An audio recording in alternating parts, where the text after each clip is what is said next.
Hello what's up guys, welcome back to my channel. आज मैं लेकर आया हूँ अपनी पीवाईक्यू सीरीज की थर्ड वीडियो, जो कि लास्ट रहेगी बीबीए वालों की। क्योंकि देखो बच्चों, मैंने आपको पहले ही बताया कि BBA, political science, sociology, BA honours most probably in सब पेपर्स को स्विच किया जाए। स्विच मतलब एक क्वेश्चन उठा के दूसरे में, दूसरे क्वेश्चन तीसरे में, सबको उठा के इधर उधर करते हैं। प्लस ये सारे ही क्वेश्चन सीवीटी के जनरल टेस्ट के लिए बहुत जरूरी है, तो जरूर कर लेना। बिकॉज जामिया का जो एंट्रेंस लेवल होता है ना, वो सीवीटी से हल्का सा टफ रहता है। तो जो बच्चे इनको बना लेते हैं उन्हें जनरल टेस्ट में कोई दिक्कत नहीं। कि मेरे 98% डायरेक्ट क्यों है जनरल टेस्ट में? बिकॉज मैं जामिया के एंट्रेंस की तैयारी कर रहा था, इसलिए सीवीटी के जनरल टेस्ट की टेंशन लेना छोड़ो।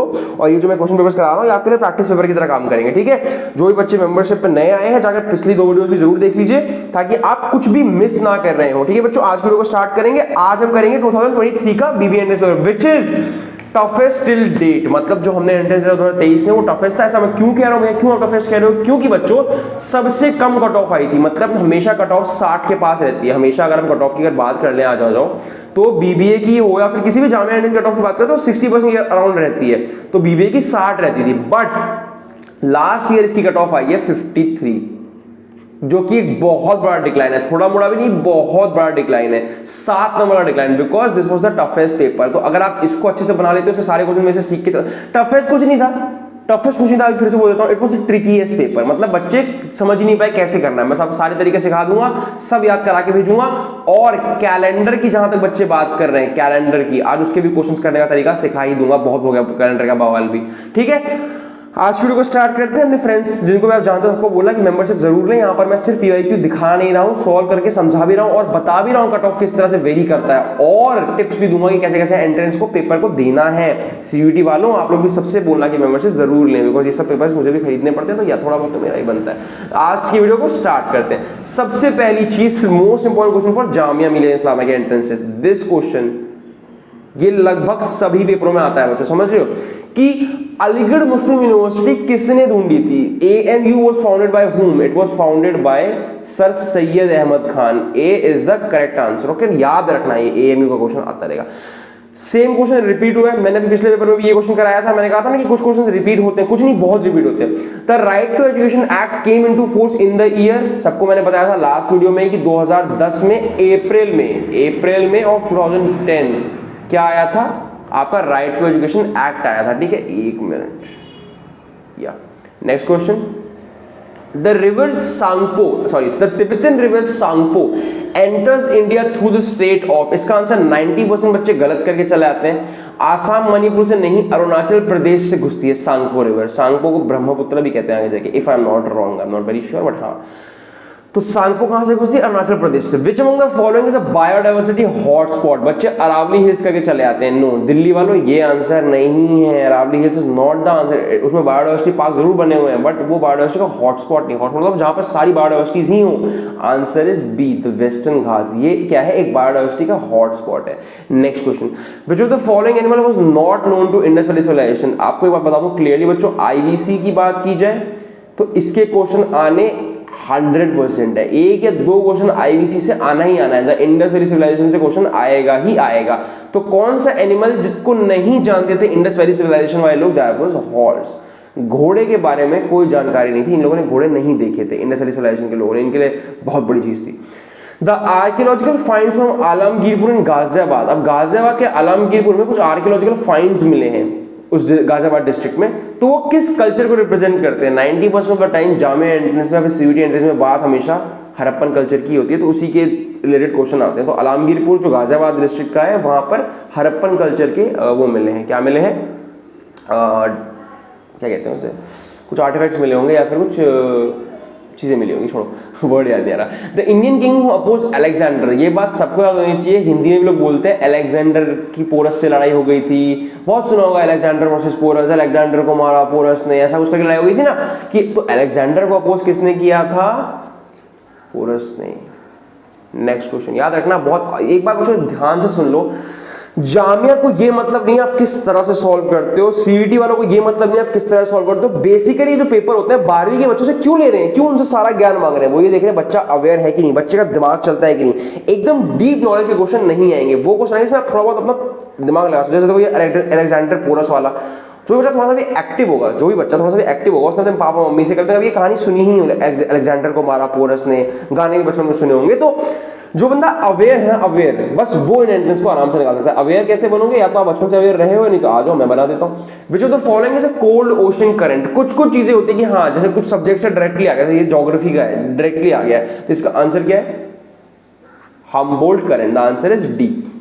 ये बात मुझे रटने वाली पड़ेगी। कोल्ड ओशन करंट कौन सा है? Humboldt current. देख लो, अगर रिपीट हो जाए तो आपको काम आ जाएगा। बाकी बच्चों कुछ भी ना इग्नोर मत करना पीवाईक्यू से, बिकॉज यार रिपीटिशन बड़ी हो जाती है। The recycle bin stores discarded items until, कब तक वो discarded items को रखता है? देखो, जो आपका फोन का होता है ना, वो तो 30 दिन तक रख लेता है, लेकिन लैपटॉप वाला जब तक आप उसे खाली नहीं करोगे रिसाइकल बिन में पड़ा ही रहेगा। ए इसका आंसर है, until you empty it। Okay, next question, most probably cases की बात कर रहा था मैं। What is the default file extension for all Word document? अब लास्ट में भी क्वेश्चन आया था, पर वहां पर ऑप्शन में XLS था, तो हमने वो टिक किया था। यहाँ पर ऑप्शन में डॉक है, तो हम डॉक टिक करेंगे। इसके दोनों ही डिफॉल्ट्स होते हैं, एक्सएलएस भी होता है, डॉक भी होता है, बट इसमें एक्सएलएस नहीं है, तो डॉक इसका राइट आंसर। ये क्वेश्चन बहुत रिपीट होता है, कर लो, आपको पेपर में भी आ ही जाएगा, चाहे आप कुछ भी जामा एंट्रेंस दो या फिर सीवीटी जनरल एंट्रेंस दो। अ स्मॉल एरो और blinking symbol on the desktop. ये बच्चों ये क्या है? ये यहां पर देखो, ये क्या है? This is what is this called? This white colour का एरो जो मैं घुमा रहा हूं, ये क्या है? This is called cursor. यही था क्वेश्चन। देखा, एकदम बेसिक क्वेश्चन आते हैं, बेसिक।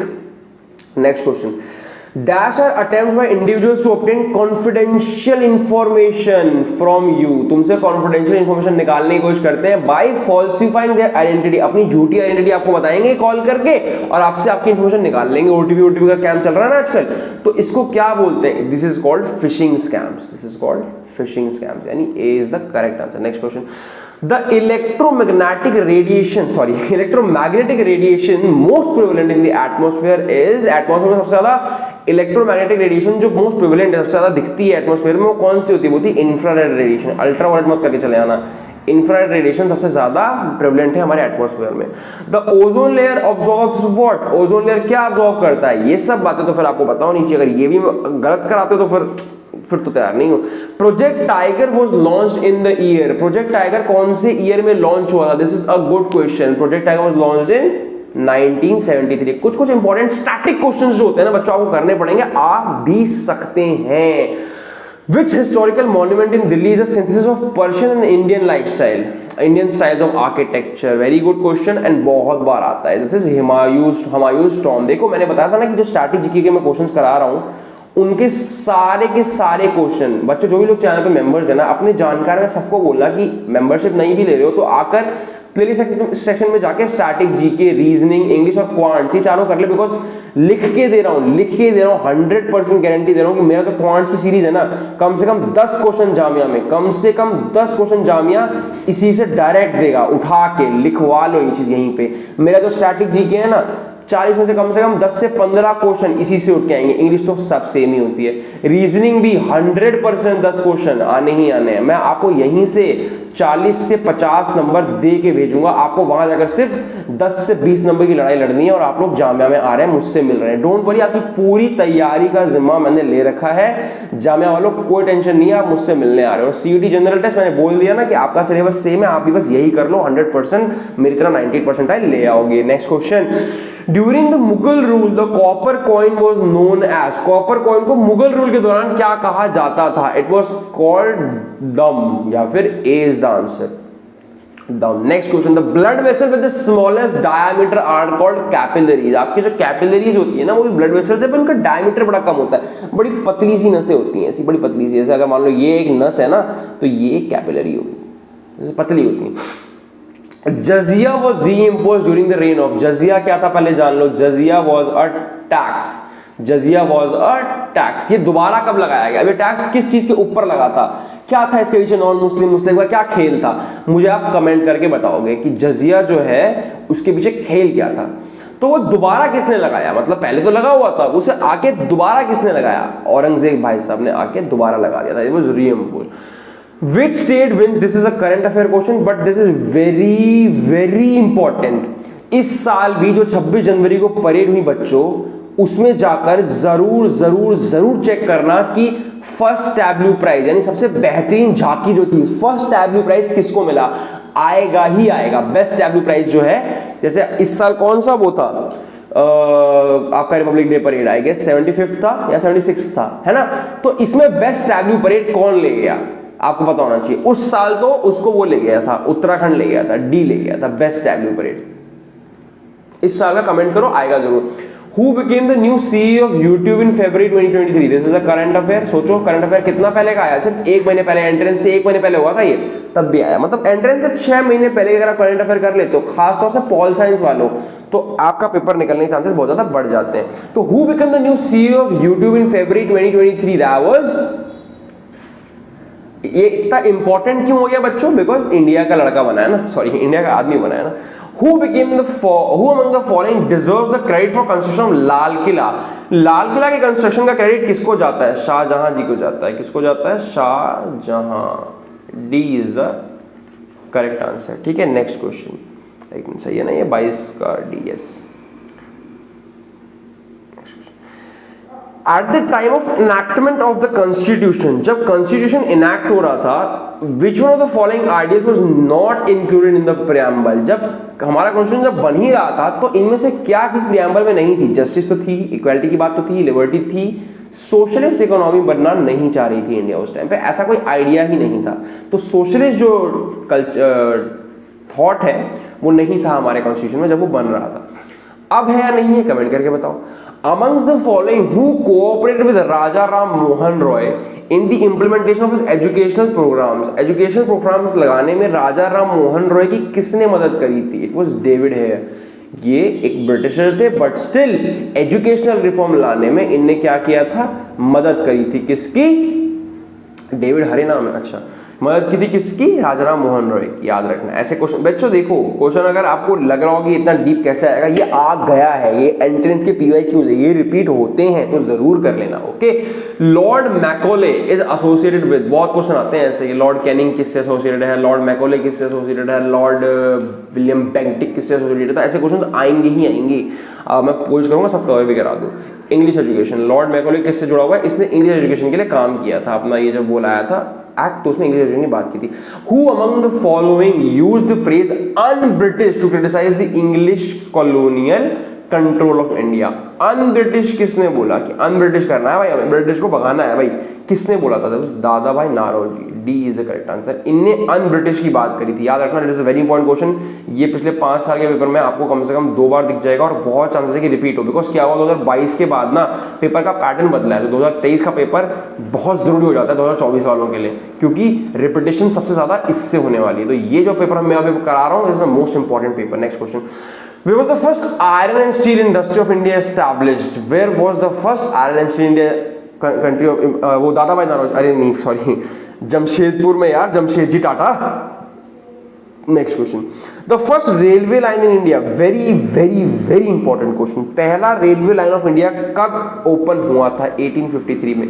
पहली ट्रेन कहां से कहां ट्रेवल कर रही थी? मुझे कमेंट करके बताओ। पहली ट्रेन कहां से कहां गई थी? मुझे कमेंट करके बताओ।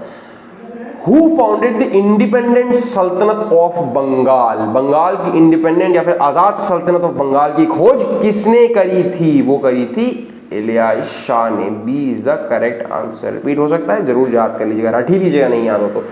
When was the battle of Plassey fought? जिसको ये याद नहीं है ना बच्चों, फिर आप जनरल टेस्ट में फंस जाओगे। एकदम बेसिक क्वेश्चन आना ही आना है, पर बच्चों को याद नहीं होता। तो इसका आंसर क्या है? बैटल ऑफ प्लासी कहां हुआ था? 1757 में। Yes, if I am not wrong. अच्छा मुझे बताओ, मंगल पांडे की जो मेन जो पहला first battle of against Britishers वो कब हुआ था? 18 समथिंग में हुआ था। किसमें हुआ था? बताना, कमेंट करना। क्वेश्चन में आता है पहला जो हमने लड़ाई लड़ी थी। This is a very good question बच्चों, ये आता है इंग्लिश का क्वेश्चन, बहुत टाइम वेस्ट कराता है। Nations which have dash upon programs of economic development often run into unsuspected barriers which threaten and often dash the dash needed growth of the economy. Industrialization dash productively fails to respond and the nation's goal of raising standard of living for people are dash. है ना confusing? नहीं confusing नहीं, बताता हूँ कैसे। Nations which have insisted upon programs of economic development, जिन लोगों ने economic development के प्रोग्राम्स की बात करी है, often run into unsuspected barriers which threaten and often halt. Option क्या है? halt। इसका होगा 32 का halt होगा, कट मत कर देना। halt the positively, है ना? halt the what? I guess positive कहाँ गया? नीचे चल, या halt the positively needed growth, यानी B is the right answer. इसको आप डाल के देखना, 34 का क्या है अच्छा बच्चों सुनो, मेरे मेंबर्स के लिए एक और छोटा सा तोहफा मैं सोच रहा हूँ दे दूँ। तो आपके लिए तोहफा ये है कि लास्ट 5 या 6 साल के पेपर बीबीए वाले और 3-4 साल के पॉलिटिकल साइंस के भी मैं सब डाल देता हूं पीडीएफ के फॉर्मेट में अपने कहां पे टेलीग्राम चैनल पे। ठीक है, मेरा टेलीग्राम चैनल भी है, बिल्कुल लेस एक्टिव है, यूज नहीं कर रहा था मैं, बट सोच रहा हूं दोबारा से एक्टिव करके लास्ट 6 साल के बीबीए के पेपर्स मैंने खरीद लिए और मेरे पास पॉलिटिकल साइंस के भी 1-2 साल के पेपर आ गए हैं, बीए ऑनर्स के भी आ गए हैं, सबके मैंने ले लिए, मतलब अराउंड लग गया मेरा 500-700 रुपए, लेकिन आ गया सब कुछ। तो या सब कुछ को मैं सोच रहा हूँ आपको प्रोवाइड कर दूं कहां पर, टेलीग्राम में, बिल्कुल फ्री में। मुझे कमेंट करके बताना कि क्या भैया यहीं से पढ़ के समझ में आ जा रहा है या आपको पीडीएफ भी चाहिए, जो कि आपके लिए अच्छी चीज है। अगर आप कमेंट करोगे तो मैं डाल दूंगा सारा पीडीएफ, बिल्कुल फ्री ऑफ कॉस्ट चैनल रहेगा वो टेलीग्राम वाला। तो हाँ, आप चाहो तो ले सकते हो, मुझे कमेंट करके बताना। ओके, और सारे फ्रेंड्स के साथ शेयर जरूर करना यार कि आओ भैया पढ़ा रहे हैं, आके पढ़ो। 35 का आंसर है C, postpone, C is the correct answer. इन सबको डाल के देख लेना ऊपर वाले में तो बैठ जाएगा। ये देखो बच्चों, एस मतलब सिमिलर, ओ मतलब अपोजिट, मतलब जिसके आगे एस लिखा है उसका साइनोनिम बताना है, साइनोनिम, और जिसके आगे ओ लिखा है उसका क्या बताना है, अपोजिट या फिर एंटोनिम। कैनी का सिनोनिम क्या होता है, कैनी मतलब सिनोनिम, बच्चों ध्यान रखना, सिनोनिम मतलब जो सेम वही वर्ड का जो मतलब निकल रहा है वही, कैनी मतलब क्लेवर होता है। A is the correct answer. अब रीमिस का अपोजिट, रीमिस मतलब जो केयरलेस तरीके से काम करता हो, तो रीमिस का अपोजिट क्या हो जाएगा, केयरफुल हो जाएगा। सी इज द करेक्ट आंसर। बाकी इंग्लिश के मीनिंग ज्यादा मैं बताऊंगा नहीं, मैं करा दूंगा बिकॉज ये काम नेहा मैम करा रही है यूट्यूब पे फ्री में, तो वहां से कर लो। पॉन्डर, पॉन्डर का सिमिलर मीनिंग ढूंढना, तो पॉन्डर का सिमिलर मीनिंग मतलब थिंक होता है, पॉन्डर का मतलब होता है सोचना, I was pondering upon something. Indiscreet का उल्टा, इंडिस्क्रीट का उल्टा होता है प्रूडेंट। अब इन दोनों के मीनिंग, इंडिस्क्रीट और प्रूडेंट की मीनिंग आपने सर्च करके डालनी है। कहां डालोगे, कमेंट सेक्शन में। कहां डालोगे इंडिस्क्रीट और प्रूडेंट का मतलब, कमेंट सेक्शन में। अब कुछ इसका कुछ बताता हूँ क्या कर लेना देना, इसका लेना देना कुछ इस चीजों से, सीक्रेट रखने और ना रखने से लेना देना है, बाकी मीनिंग आप मुझे डिटेल में बताओगे। जर्मेन का उल्टा, 40 का मतलब है क्या है, जर्मेन उल्टा नहीं, सॉरी, एस मतलब सिनोनिम होता है ना, तो germane is relevant, that information was germane to the topic, was relevant to the topic. Next question, to make, अच्छा ये जो है ना बच्चों आपके, ये this is what आपके phrases और idioms हुए। मैंने क्या सोचा था कि नेहा मैम ने लास्ट ईयर ना शॉर्ट्स के थ्रू ये कराए थे, तो मैं अब सोच रहा हूँ सारे के सारे दोबारा उठा के डालता हूँ यूट्यूब पे, आपको सब शॉर्ट्स के थ्रू याद हो जाएगा। 1-2 बार सुन लेना, 2-2 वर्ड्स, उसमें से बहुत क्वेश्चन आए थे लास्ट ईयर, तो मैं ध्यान रखना कि इंपॉर्टेंट है, एक तो आता है प्लस नेहा मैम ने कराया था तो जरूर ही कर लेना। Next question, to make clean breast of, इसका मतलब क्या होता है, 41 वाले का इसका इनका मीनिंग बताना है। ठीक है, तो मेक क्लीन ब्रेस्ट ऑफ का मतलब क्या होता है, टू कन्फेस विदाउट रिजर्व, यानी एकदम कुछ छुपाया नहीं, क्लियर बोल दिया। तो 41 का आंसर क्या है, सी है। Next question, to play fast and loose, मतलब to play fast and loose का मतलब to act in unreliable way, फटाफट काम करके गलत करने के चांसेस बहुत ज्यादा बढ़ जाते हैं, तो आप रिलायबल नहीं हो ना, जल्दबाजी में काम करते हो, तो प्ले फास्ट एंड लूज मतलब अनरिलायबल है ना। डन। नेक्स्ट क्वेश्चन 43 आने वाला, बेटा मैथ्स भी आने वाला है, घबराओ मत। इन the blues, in the blues मतलब किस, क्या चीज, मेलनकली एंड लो स्पिरिचुअल, अपने में ही खोए हुए हैं। In the blues, he is in the blues, he is in melancholy. To cry wolf, यार भेड़िए के आंसू रोना bro. To give false alarm, मैं तो आधे बात तो मुझे नहीं भी आता होगा ना इंग्लिश, तब भी हो सकता है, it's not tough. Okay, next question, to a man of straw is a man of no substance. Straw मतलब इसके अंदर कुछ ना हो, इस मैन का कोई वजूद नहीं है, इसके अंदर कुछ है ही नहीं, खाली है। A is the right answer. Next question, rearrange वाले क्वेश्चन सबसे घटिया होते हैं, आई वुड नॉट सजेस्ट इन्हें अटेम्प्ट करना। अगर आपके पास टाइम बचा है तो स्टैटिक जीके, मैथ्स और रीजनिंग को दो, रीअरेंज पर टाइम वेस्ट करते हैं, लेकिन मुश्किल नहीं होते हैं, बस टाइम वेस्ट करते हैं। तो इसकी मैंने आपको सीरीज बता देता हूँ कि क्या सही सीरीज है इसके लिए। ये जो लिखे हुए हैं ना, हैड इट बीन वगैरह, इसकी सही सीरीज आपकी मैं यहाँ लिख देता हूँ, रहेगी पहले पे आएगा बी, फिर आपका आएगा एफ, फिर आपका आएगा ई, फिर आएगा सी, फिर आएगा ए, फिर आएगा डी। ये रहेगा आपका first, second, third, fourth, fifth, six. समझ गए? ऐसे अरेंज करोगे तो एक मीनिंगफुल सेंटेंस बन जाएगा। आपको पढ़ के दिखा देता हूँ। Today, almost all the countries are facing the heat of recession. Like others, India too has not remained immune to the epidemic. However, there are few things which help India in bouncing back from this state of recession. One of these is the strict RBI and SEBI rules which regulate banking sector very efficiently. Had it been not for them, Indian banks would have not had their hands tied down. This could have led to massive losses to them, which could have percolated to other sectors as well. So this is actually the way. मतलब देखो ये मैंने अपने हिसाब से arrange किया, आप इसको अरेंज करके देखना, अगर ये वाला ना बैठ के कोई और बैठ रहा हो तो मुझे बताना। अब आंसर्स करते हैं। तो क्या था यहाँ पे, विच of the following sentence should be the third after rearrangement. Third क्या रहेगा, यहाँ पर से चेक करो, तीसरे पे क्या है, ई आ रहा है, तो हमारे हिसाब से ई आ रहा है, यानी B is the correct answer. तो the following sentence should be the first after rearrangement. Sentence शुरू किससे होना चाहिए, हमारे हिसाब से बी से शुरू होना चाहिए, तो आंसर क्या रहेगा, बी आ रहा है, बी का बी ही है ना, तो बी आ रहा है। 48 के following should be second after rearrangement, तो एफ आ रहा है हमारे हिसाब से, F is the correct answer, है ना। नेक्स्ट क्वेश्चन, अब क्या पूछा है भैया लास्ट कि सिक्स्थ लास्ट में कौन आ रहा है, लास्ट हमारा डी आ रहा है, तो D is the correct answer. Next question, फिर तो फॉलोइंग भी फिफ्थ, फिफ्थ क्या था भैया, फिफ्थ क्या था, फिफ्थ क्या था, फिफ्थ क्या था, फिफ्थ क्या था, फिफ्थ वाज ए। चल इसके अब हो गया, बहुत पका लिया इन लोगों ने, अब सही क्वेश्चन शुरू हुआ है, अब असली क्वेश्चन शुरू है, मजा आना शुरू होगा। रीजनिंग आ गई बच्चों, चलो रेडी हो जाओ, रीजनिंग और मैथ्स आ गया, yes let's just dig into it. हाँ, find the missing number in the following series. 500, 256, 256 से 128, 128 के बाद क्या आएगा बच्चों, 512 का आधा होता है 256, 256 का आधा होता है 128, तो 128 का आधा क्या होगा, 64। खत्म, सी इज द आंसर। मक्खन क्वेश्चन था, सिर्फ आधा कर रखा है, आप 64 का आधा 32, 32 का आधा 66 का आधा 8, यहां से आप समझ सकते हो, सिंपल हो गया। नेक्स्ट पे चलते हैं, find the missing number in the following region. ठीक है, 8 6 4 दिया है, 3 डैश 7 14 16 18, 4 1 छोड़ो 5 6 आएगा, 6 1 छोड़ो 7 8 आएगा, ठीक है, 14 1 छोड़ो 15 16 आएगा, 16 1 छोड़ो 17 18 आएगा, यानी एक एक का प्लस करके चल रहा है ना, यहां भी उल्टा चल रहा है पर एक का प्लस चल रहा है ना, मतलब एक छोड़ के चल रहा है, प्लस नहीं एक छोड़ के चल रहा है।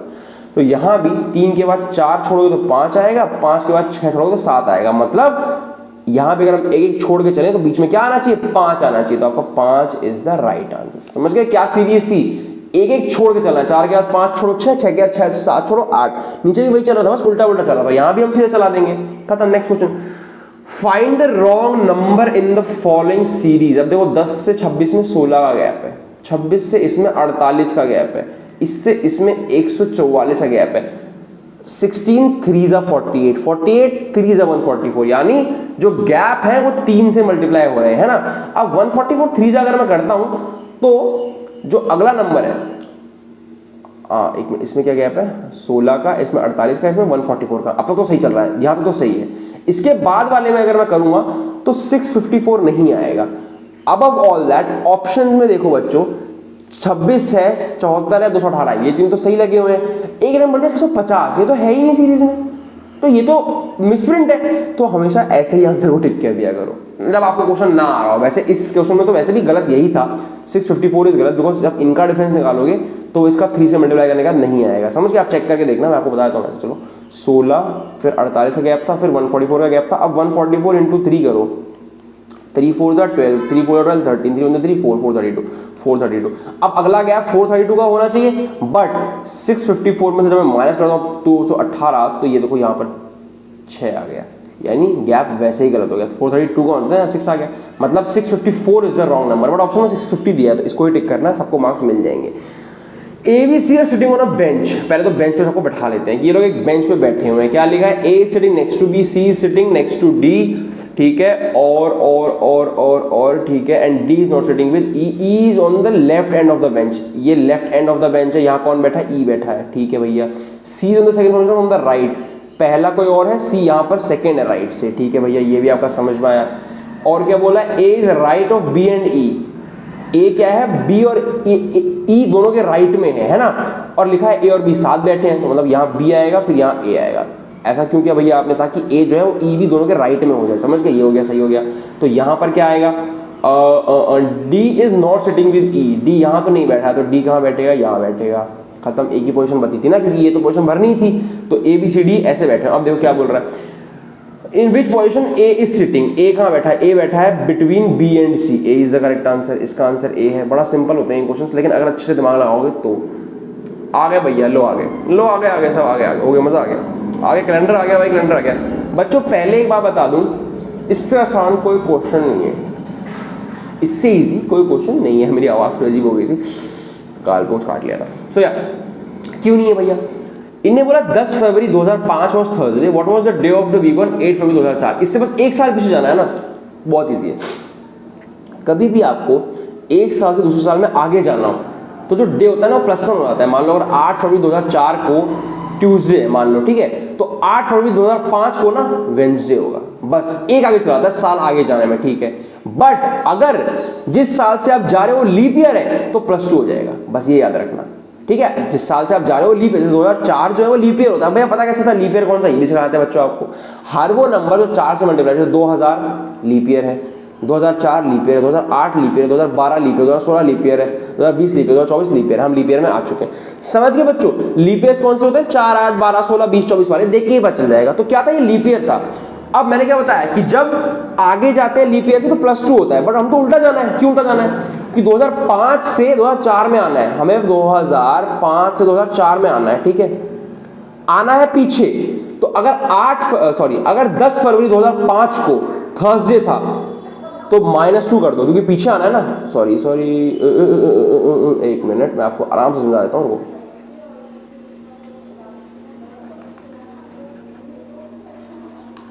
अच्छे समझना, कैलेंडर क्वेश्चन पक्का आएंगे, 100% आने।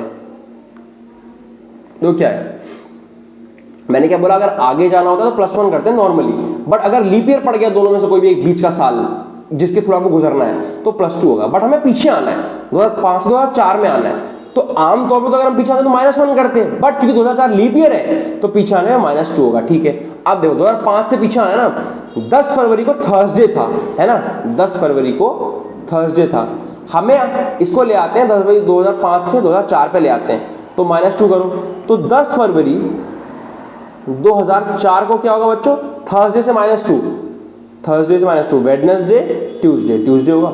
मतलब 10 फरवरी 2004 को होगा ट्यूसडे। हमें निकालना है 8 फरवरी, 2 और माइनस कर दो, 9 तारीख को मंडे, 8 तारीख को संडे, मतलब Sunday is the right answer. सबको समझ में आया क्या करना होता है? अगर आपको, ओहो सॉरी मेरा माइक हिल तो नहीं गया, या अगर आपको क्या करना है? ट्रैवल करना है। किसमें ट्रैवल करना है? ईयर्स में। तो आगे बढ़ते हुए +1 होता है नॉर्मली सेम डेट पे, मतलब अगर 8 फरवरी 2004 को मंडे है तो 8 फरवरी 2005 को भी ट्यूसडे हो जाएगा, एक कदम आगे बढ़ता है बस। पर अगर लीप ईयर है तो 2 कदम आगे बढ़ जाएगा, समझ गए? अगर उल्टा जाना है तो नॉर्मली -1, लीप ईयर है -2, क्योंकि ये लीप ईयर पड़ रहा था वापस जब 2005 2004 जा रहे थे तो लीप ईयर में घुस रहे थे, इसलिए हमने -2 किया। थर्सडे का क्या हो गया? ट्यूसडे हो गया, पर डेट सेम रहेगी, तो 10 फरवरी का क्या हो गया? ट्यूसडे हो गया। निकालना है 8 फरवरी का, 2 दिन और पीछे चलो, Monday Sunday. Next simple question था। अब देखो ये वाला समझ लो, अगला मक्खन है। कैसे? 22 April 2013 is Monday, then what of the day 22 April 2012, 2012 is a leap year, तो क्या करना है बच्चों? पीछे जाना है, -2 करेंगे, ठीक है। 13 से 12 में आना है, 22 अप्रैल डेट भी सेम है, कोई मसला नहीं है। अगर ये मंडे था 2 दिन पीछे आ जाओ, मंडे से पीछे संडे सैटरडे, मतलब 22 अप्रैल 2013 अगर मंडे है तो 22 अप्रैल 2012 क्या हो जाएगा? सैटरडे हो जाएगा। बस पीछे आने के लिए करना कुछ नहीं है, माइनस करना पड़ता है। सिंपल एस्ट क्वेश्चन एवर, अगर आपको तरीका पता है। The last day of a century can not be, रट के चले जाना, ये क्वेश्चन आएगा तो रट के चले जाना कि कोई भी सेंचुरी ट्यूसडे से कभी खत्म नहीं हो सकती। This is a rule of consequence, मतलब ये एक इत्तेफाक है बट रूल है कि किसी भी साल का लास्ट डे ट्यूसडे नहीं हो, किस दशक का, सेंचुरी का, दशक का नहीं, शतक का लास्ट डे ट्यूसडे नहीं हो सकता। Next question, average of A B and C is 50, if D is 10 then what is the average of A B C and D. ठीक है, क्या लिखा है? Average of A B C is 50, मतलब A plus B plus C by 3 is equal to 50। ये given है कि average ऐसे निकलता है, प्लस करके डिवाइड बाय 3 कर दो, है ना। तो a प्लस बी प्लस सी की वैल्यू क्या आएगी? a प्लस बी प्लस सी की वैल्यू आएगी 150। ठीक है, अब इनने क्या बोला, इसमें d जोड़ो फिर नई एवरेज निकालो। तो a प्लस बी प्लस सी में d को जोड़ो, d की वैल्यू 10 है, 10 जोड़ दो, तो आपका a plus B plus C plus d की वैल्यू क्या आई? 160। एवरेज का फॉर्मूला क्या होता है? a plus B plus C divide by 4, मतलब 160 डिवाइड बाय 4, तो इसका आंसर आएगा 40। यानी जब d जुड़ जाएगा तो नई एवरेज आएगी 40, पहले 50 थी, new average is 40, answer is B. Next question, a man's monthly income is 1400 रुपए, what should be his average monthly expenditure so that he is able to save 3600 in a year. पहले बताओ year में कमाएगा कितना? 1400 रुपए भैया महीने का कमाता है, तो साल में कितना कमाएगा? 12 से इंटू कर दो, इसको इंटू करोगे 002482102 है 0041, यानी भैया साल में कमाते हैं 16,800 रुपए, पूरे साल में इतना कमाते हैं। क्या बोला 3600 सेव करना ही करना है, तो 3600 निकाल दो, इसमें से 3600 निकाल दो, क्योंकि वो तो खर्च कर ही नहीं सकते ना। 0 0 2 3 1, यानी खर्च करने के लिए कितना पैसा बचा, 13,200। 13,200 पूरे साल में खर्च कर सकता है। पूरे साल में खर्च करना, डिवाइड कर दो 12 से, तो आंसर आएगा 11,100। मतलब ये एक महीने में सिर्फ 1100 रुपए खर्च कर सकता है, अगर इसे साल के अंत में 3600 रुपए बचाने हैं। तो आपका आंसर 11। समझ में आया? पहले हमने क्या निकाला, पहले हमने निकाला पूरे साल की टोटल इनकम कितनी है, फिर सेव क्या करना है वो पहले अलग कर दो, सेव करना होगा तो क्या बचा, जो बचा उसको खर्च करना है, पूरे साल में बांट दो, कितने महीने में खर्च कर पाओगे, खत्म। Next question. A car owner buys petrol at 8 rupees and 10 rupees for 2 successive year, ठीक है। What approximately is the average cost per liter of he spends 4,000 each year? हर साल 4,000 खर्च करता है।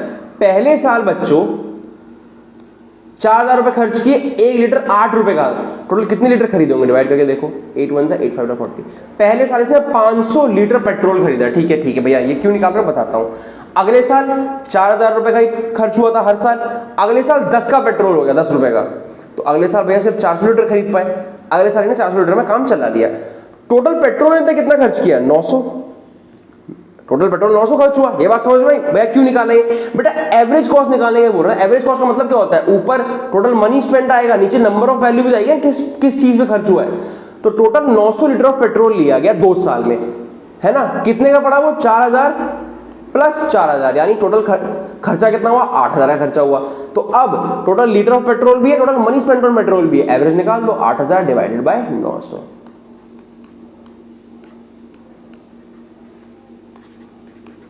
खत्म। सबको समझ में आया क्वेश्चन कि आपका बोला था इन्हें एवरेज क्या खर्चा है, एक 8 का एक 10 का 2 साल में, तो पहले निकाल लो। और हर साल 4,000 रुपए ही खर्च करता है, तो पहले साल में जब 4,000 रुपए खर्च किया तो 500 लीटर पेट्रोल खरीद लिया, और दूसरे साल में जब 4,000 रुपए खर्च किया तो 400 लीटर खरीद पाया। टोटल कितने लीटर खरीदा, 900 लीटर खरीदा। अब ये तो निकल के टोटल लीटर कितने खरीदे, उस टोटल खर्चा कितना होगा, दोनों साल का 8,000। तो अब एवरेज कैसे निकलती, टोटल खर्चा डिवाइड बाय टोटल नंबर जिसपे खर्चा हुआ है, दैट इज 8.88 रुपीस का एवरेज आया। समझ गए बच्चों। नेक्स्ट question, if certain is coded as XVIGZRM, देखो बच्चों A B के बाद C आता है, यानी आगे से चलते हुए तीसरा पड़ता है ये, ठीक है। ऐसे ही XYZ होता है, मतलब अगर हम पीछे से चले तो तीसरा आता है X, यही है सीरीज। इन्हें क्या किया, ये आगे से चलते हुए लिखे हुए हैं, तो ये वाले पीछे से चलते हुए लिखे हुए हैं, यही लिखा हुआ है। समझ में आया? वही करना है। अब इन्हें बोला मंडेन को कैसे कोड करोगे। अब मंडेन मान लो अगर M जो है, अगर हम लिखें A B C D E F G H I J K L M, M आगे से कितना पड़ता है, 1 2 3 4 5 6 7 8 9 10 11 12 13 पड़ता है। तो पीछे से 13 क्या पड़ेगा, है पीछे से 13 क्या पड़ेगा भैया, नंबर होते हैं 26, तो M के बाद क्या आता है, N आता है, मतलब पीछे से 13 ये पड़ेगा, N पड़ेगा। जब तुम उल्टा गिनते आओगे ना तो N पड़ेगा पीछे से 13। तुम्हें पेपर में एक जगह पे साइड में लिख लेना, पूरा A से लेकर Z तक लिख लेना, ठीक है। तो पीछे से 13 क्या पड़ेगा, N पड़ेगा। तो M तो पहली बात N से कोड होगा, बट N क्या है, 2 जगह है ना। तो इनमें से किसी भी एक का और चेक कर लेना पीछे से, जिसका अलग है। जैसे यहाँ पर X है, यहाँ V है, तो लास्ट वाला चेक कर लो। E क्या है, आगे से 5वां है, पीछे से 5वां क्या होता है, ABCD FG चाहिए calculate because UV W X Y Z 1 2 3 4 5, पीछे से 5वां होता है V, यानी V आना चाहिए। तो C is the correct answer. तो आपका 61 का आंसर क्या हो जाएगा बच्चों, C। समझ में आया? कुछ भी नहीं करना है, ये आगे से कोडेड है, ये पीछे से कोडेड है, वही करना है। जैसे M आगे से 13वां है तो पीछे से 13वां N है, ये आगे से 5वां है तो पीछे से 5वां V है, खत्म। Next question. सिमिलर क्वेश्चन कुछ इस तरह का ये भी है। एजुकेशन को N नोटोइड किया हो तो रेडफोर्ड को क्या करेंगे, ABCD E F G H I J K L M N, E है N से कोडेड, D है O से कोडेड। तो आपको करना कुछ नहीं है, अच्छा कोडिंग का भाई सेम मेथड लगेगा, सेम सिमिलर क्वेश्चन है बच्चों, बहुत ही मक्खन क्वेश्चन है, सिमिलर है, आप करोगे आराम से निकल जाएगा। दोबारा नहीं समझाऊंगा, अभी जस्ट समझाया, सिमिलर क्वेश्चन है, सेम स्ट्रैटेजी लगी। नहीं समझ में आया खुद से ट्राई करो, नहीं तो मैं बताऊंगा, बाकी पेपर में आप लोगों ने करना है तो आपको आना चाहिए, सिमिलर स्ट्रैटेजी है। Next question, BF is related to DH, ABCD, C छोड़ दिया, ABCD E F G H, F के बाद G छोड़ दिया, यानी एक छोड़ के डाल रहे हैं। तो P के बाद Q छोड़ के R, S के बाद T छोड़ के U। मक्खन क्वेश्चन, कोई दिक्कत नहीं। क्लेम को इनने DN DMR लिख दिया, C के बाद D आता है, L के बाद M छोड़ के N आता है, A के बाद BC छोड़ के D आता है। सॉरी, मतलब क्या हुआ, पहले में कुछ नहीं छोड़ा, अगले में एक छोड़ा, अगले में दो छोड़ दी, वही करना है। पहले में कुछ मत छोड़ो, C के बाद D ही आएगा, H के बाद I छोड़ दो J आएगा, A के बाद BC छोड़ दो D आएगा। तो कुछ नहीं, ऐसे ही करते करते यहाँ 3 छोड़ के 4 छोड़ के अगर आप पूरा का निकालोगे तो आपका आंसर निकल के आएगा DJD। DJD joke, okay sorry. Next, if he is equal to 13, ठीक है भैया, एंड मूवर इज 73, एक बार बताओ, लिखो यहाँ पे ABCDEFGH, पोजिशन लिखो 1 2 3 4 5 6 7 8। H की पोजिशन वैल्यू 8 होती है, E की पोजिशन वैल्यू 5 होती है, 8 + 5 13, मतलब पोजिशनल वैल्यू को ऐड किया है, बस और कुछ नहीं किया ना। ऐसे ही मूवर की पोजिशनल वैल्यूज को ऐड किया गया है, आप बेसिक की पोजिशनल वैल्यूज को ऐड कर दो। जब आप इन सब की पोजिशन, जैसे B की 2 होती है, A की 1 होती है, ऐसे सबकी पोजिशनल वैल्यू आप लिखोगे तो उन्हें जब आप ऐड करोगे तो आपका आंसर सिस्टम में निकल के आएगा 34। 34 इज द करेक्ट आंसर, यानी B is the right answer. Next question, if all the letters in the word argument are rearranged in alphabetical order, alphabetical order का मतलब क्या है, जैसे ABCD चलती आती है ना सीधी सीधी A से लेके Z तक, जिस ऑर्डर में ABCD चलती है उसी ऑर्डर में इसे लगा दो। भैया क्या मतलब हुआ, जैसे ABCD में सबसे पहले A आता है तो पहले A ढूंढो, A तो ये रहा, मतलब पहले A लिखेंगे, ठीक है। फिर क्या आता है, ABCDE मिल गया भैया, फिर E आएगा, AE बन गया, ठीक है ना, ठीक है। फिर ABCDEF G आता है भैया, G लिख दो, ठीक है भैया, G लिख दिया। फिर ABCDEFG H I J K L M आता है भैया, M आता है। फिर N आता है भैया, N आता है, L M N, फिर O P Q, फिर R आता है भैया अल्फाबेटिकल ऑर्डर, फिर S T आता है, फिर U आता है, ठीक है। बोला पहले तो इनको अल्फाबेटिकल ऑर्डर में अरेंज कर दो, फिर इनको सब्स्टिट्यूट कर दो, किससे, letter immediately following it in the English alphabet.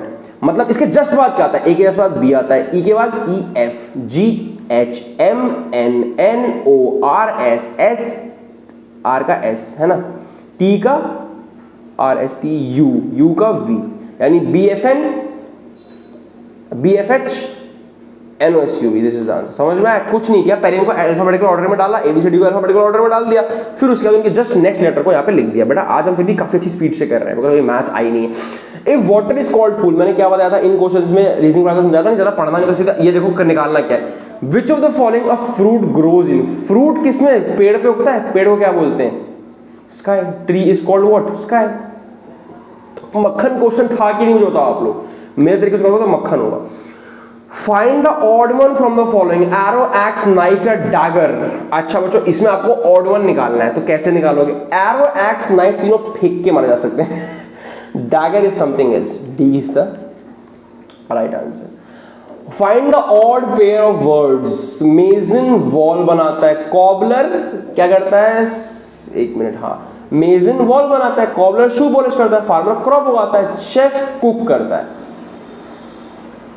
C, मेजन wall को बनाता है, ठीक है, ठीक है, कॉबलर शू को सिर्फ पॉलिश करता है, फार्मर क्रॉप को उगाता है, कॉबलर शू सिलता भी है वैसे तो, पर शेफ जो है, कुकिंग इज नॉट समथिंग उपजाना वाला थिंग ना, कुकिंग में आप कुछ उपजा नहीं रहे हो, मतलब आप कुछ नया नहीं बना रहे हो, कुकिंग में सिर्फ रॉ मटेरियल पहले से ही आएगा, आप सिर्फ उसको एक जगह पर डाल के अरेंज कर दे रहे हो, नई नई चीजें ट्राई कर रहे हो। तो यहाँ पे शेफ और कुक एक डिफरेंस, ये कोई प्रोफेशन मतलब ऐसा वो वाला नहीं ना, जैसे मेजन वॉल बना रहा है यार, वो कुछ ईजाद कर रहा है, या फिर इट्स सिमिलर टू कॉबलर शू उजाद करते। तो थोड़ा कंफ्यूजिंग क्वेश्चन है, बहुत कंफ्यूजिंग क्वेश्चन है। कुछ लोग इसको मेजन वॉल लगा देते हैं, जैसे मेजन वॉल मारने से, हाँ भाई मेरे हिसाब से डी होगा, शेफ का कुक। ये थोड़ा सा कंफ्यूजिंग क्वेश्चन है, आई वुड सजेस्ट कि इसका आंसर डी लगना चाहिए। बाकी अब देखते हैं क्या इसका आंसर है, आप लोग गूगल करके एक बार देखना, मैं भी चेक करूंगा, बट मेरा आंसर डी है, क्योंकि शेफ जो है वो खाना बनाता है, पकाता है, ठीक है, फार्मर क्रॉप को उगाता है, कॉबलर शू को बनाता है, सिलता है, मेजन वॉल को बनाता है। ये सब लोग क्या कर रहे हैं ना, ये तीनों के तीनों चीज को बना रहे हैं। शेफ बनी बनाई चीज को सिर्फ मिक्स कर देता है, काइंड ऑफ, वो कुछ नया नहीं इजाद कर रहा ना, जैसे ये लोग कुछ नई चीजें इजाद कर रहे हैं, शेफ कुछ नया इजाद नहीं करता, इसलिए मेरे से chef is the right answer. Choose the word that is least like the other words in the group. Zinc, aluminium, copper या मर्करी। भाई इसमें सबसे अलग क्या है? मर्करी है, clearly visible. Mercury is the softest of metal. फिर ये टेम्परेचर नापने के काम आता है। This is all different. Next question, a mixture, very important question, a mixture contains alcohol and water in the ratio 4:3। मान लो कितना क्वांटिटी है? मान लो अल्कोहल 4x है और वाटर 3x है, ठीक है। इफ 5 लीटर ऑफ वाटर, अब मैंने इन्हें 4:3 को 4x 3x क्यों लिखा? मैंने क्वांटिटी में कन्वर्ट कर लिया। तो रेशियो दिया है ना कि 4:3 की क्वांटिटी है। मान लेते हैं, अगर मान लो ये ऐसे होता, 16 और 12 होता, मान लो 16 लीटर अल्कोहल है, 12 लीटर पानी है, तो इसे हम ऐसे लिखते हैं ना 4:3। तो हमें 4:3 से ये पता चल जाता है कि ये रेशियो है। बट ओरिजिनल क्वांटिटी कैसे पता चलती है? जब मैं 4 को 4 से इंटू करूंगा, 3 को भी 4 से इंटू करूंगा, मतलब एक x हमें चाहिए होता है दोनों से इंटू करने के लिए। ये तो बेसिक तरीका मैंने आपको सिखा दिया कि x क्यों लगाते हैं, बाकी हम अज्यूम नहीं करते हैं 4x 3x। क्या है? 5 litre of water added to the mixture, पानी में 5 लीटर जोड़ दिया, ठीक है भैया, तो रेशियो बिकम्स 4/5। समझ में आया? This is the simple thing. इसको x मत लगा देना, क्वांटिटी हमें यहां चाहिए, यहां नहीं चाहिए। तो 4x upon 3x + 5 equal to this. इसको सॉल्व कर लो, क्या हो जाएगा आपका? 20x is equals to 12x + 20, तो आपका 8x इज इक्वल्स टू 20, तो आपका x इज इक्वल्स टू क्या आ जाएगा? 20/8, दैट इज 10/4। मैं इसको ऐसा क्यों रख रहा हूं भैया? 10/4 क्यों रख रहा हूं? हमारे पास 4x है ना, हमें क्या निकालना है? Quantity of alcohol. वो क्या है? वो तो ये है, ओरिजिनल क्वांटिटी तो हमें ये मानी थी, तो x की वैल्यू वहां डाल दो, क्या हो जाएगा? 4 × 10/4। ये 4 से 4 कट जाएगा, इसलिए मैंने इसको और फर्दर नहीं काटा था। तो आंसर क्या है? 10 लीटर। यानी ओरिजिनली अल्कोहल की क्वांटिटी 10 लीटर थी हमारे पास। समझ में आया कैसे निकाला? सिंपल क्वेश्चन था। Tarun got 30% concession on the labelled price of an article. ये बड़े 2023 का पेपर क्यों कट ऑफ नीचे गया? बिकॉज लेंदी था। अब यहां से मैथ्स जो है ना, लगभग सब में ही मेहनत है बच्चों, कंपैरेटिवली सभी लेंदी है। चलो next question, Tarun got 30% concession on the labelled price of an article. मान लो उसका लेबल प्राइस आर्टिकल का था x, तो इसमें उसको 30% की छूट मिल गई। x - 30% ऑफ x इसको दिया होगा लेबल प्राइस, ठीक है भैया। सॉरी, ये लेबल प्राइस था x, तो ये क्या मिला? डिस्काउंटेड प्राइस, ये उसको मिल गया डिस्काउंट प्राइस। ये अभी मैंने आपको सिर्फ लिखा है, इसे करना कुछ नहीं, छोड़ो। एंड सोल्ड इट फॉर इतना with 25% profit on the price he bought. जिस प्राइस में उसने खरीदा था ना, जो उसका प्राइस था ये डिस्काउंटेड प्राइस, इस पे उसने 25% का प्रॉफिट कमा लिया। मतलब क्या था? मान लो डिस्काउंटेड प्राइस x था, ये वाली क्वेश्चन मैंने आपको जस्ट लिख के दिखा दी कि ऐसे भी कर सकते हो, बट ये ऐसे मत करना, ये ऐसे होगा नहीं। मान लो जिसमें उसने खरीदा वो प्राइस था x, इसने बेचा ना 25% के प्रॉफिट पे, मतलब x + 25% ऑफ x की वैल्यू क्या है? 8750। ये बात समझ में आया आपको कि मैंने प्रॉफिट पे बेचा तो मेरा प्रॉफिट जोड़ूंगा ना अपने ओरिजिनल प्राइस पे। मान लो ओरिजिनल मैंने इतने में खरीदा था, मैंने उसमें 25% का प्रॉफिट अपना जोड़ा और बेच दिया। इसको जब आप सॉल्व करोगे तो ये ऐसे 1/4 करके कट जाएगा, ये हो जाएगा 4x + 5। जब इसको सॉल्व करोगे तो आपके आंसर आएगी x की वैल्यू 7000, है ना। मतलब मैंने खरीदा था 7000 में, ठीक है, मैंने 7000 में खरीदा था। अब बताओ बच्चों कि ये तो वो प्राइस है ना जिसमें मैंने खरीदा, पर मैंने भी तो इसको डिस्काउंट पे लिया था, है ना। इन्हें लेबल प्राइस पूछा है, तो लेबल प्राइस पे मुझे 30% की छूट मिली थी, तब जाके ये 7000 का हुआ। मैंने कितने में खरीदा? 30% की छूट में। अब देखो, समझदार बच्चा आगे सॉल्व नहीं करेगा। अगर आप 10,000 पे 30% की छूट दो तो 7000 ही तो हो जाएगा ना, सीधे 30% कट जाएगा, मतलब 10,000 आंसर। बट एक और फिर से मन्ना करने वाले ऐसे नहीं कर सकते कि मान लो लेबल प्राइस x था, तो x - 30% of x is equal to 7000। क्यों? क्योंकि 7000 वो प्राइस है जितने पे इसने खरीदा था, तो वही ना हमने निकाला अभी। इसे भी सॉल्व करो तो x की वैल्यू आएगी 10,000। सबको समझ में आया question? This was lengthy question, लेकिन ये मुश्किल नहीं है। अगर आपको करने का तरीका आता है तो आप फटाफट से निपटा दोगे। सॉल्विंग कैपेसिटी को तेज करना है और फटाफट से काम करना है, हम लोगों ने मिलकर करना है। At what percentage above the cost price must an article be marked so as to gain 33%? इस क्वेश्चन में कोई भी बच्चा मेरा पढ़ाया हुआ सॉल्व करने नहीं जाएगा, नहीं जाना। क्यों नहीं जाना भैया? यार ऑप्शन देखो कितने घटिया दिए हुए हैं, कितने घटिया ऑप्शन है। मान लो कॉस्ट प्राइस 100 रुपए है, अब इसने बोला क्या कि इसे कितना महंगा मैं करके बेचूं, सेलिंग प्राइस कितना महंगा कर दूं कि मुझे 33% का गेन भी हो जाए, 5% का मैं डिस्काउंट देने के बाद भी।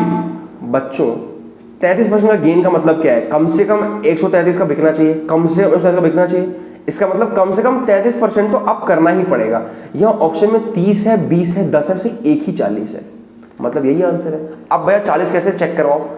100 पे 40% जोड़ दो, कितना हो जाएगा? 140, मतलब सेलिंग प्राइस 140 बन जाएगा 40 के हिसाब से। अब इन्हें क्या बोला? 5% का डिस्काउंट देने के बाद भी 33% का प्रॉफिट होना चाहिए। देखते हैं भैया, 140 का 5% होता है 7 रुपए, 7 रुपए काट दो, मतलब डिस्काउंट दिया मैडम हमने आपको 7 रुपए का, अब आप ले जाओ। अब मैडम कितने खरीदेगी 133 का, तो अभी भी ओरिजिनल प्राइस से 33 महंगा लेके जा रही है, मतलब 33% का प्रॉफिट कमा लिया मैंने। सिंपल है, जो प्रॉफिट की परसेंटेज जो हमें चाहिए उससे कम ही है बाकी सारी, तो हम क्यों टिक करेंगे? इसका ऑप्शन का एक ही चांस है 40%। जब टाइम ना बचाओ सॉल्व मत करना, सीधे टिक करके ना खटाक से। जामिया को और सीवीटी वालों को जनरल टेस्ट के थ्रू ये नहीं देखना कि बच्चा आईएएस की तैयारी कर रहा है या नहीं कर रहा है, उन्हें ये देखना है बच्चा जनरली अवेयर एक्टिव है, उसका माइंड काम कर रहा है, बच्चा तेज है कि नहीं है, बस वही उन्हें देखना। तो वही दिखाओ यार, साबित करो।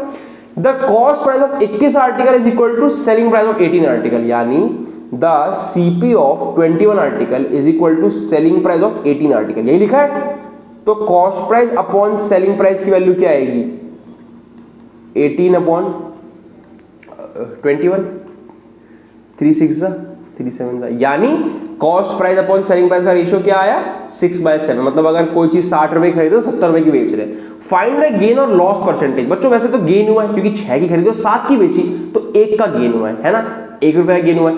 पर परसेंटेज निकालनी है, हमेशा नीचे सीपी आता है, 1 अपॉन सीपी इंटू 100। इसको आप सॉल्व करोगे, आपका आएगा 16.66। भैया आपने क्या किया? पहले मैंने देखा सीपी और एसपी का रेशियो क्या आ रहा है, तो वो आ रहा है 6:7। मतलब मुझे 6 की चीज में 7 की बेच पा रहा हूं, मतलब मुझे 1 का गेन हो रहा है। पर वो गेन हो किस पे रहा है? कॉस्ट प्राइस पे गेन होता है हमेशा, गेन और लॉस हमेशा कॉस्ट प्राइस पे होते हैं। तो 1/6, इसको परसेंटेज में कन्वर्ट कर दो 100 से, इंटू दैट इज 16.66। खत्म, मसला खत्म। Next question, if in an examination 35% candidates failed in one subject. बच्चों इस क्वेश्चन में पूरा क्वेश्चन अकल से करोगे तो सॉल्व ज्यादा नहीं करना पड़ेगा, बताता हूं कैसे।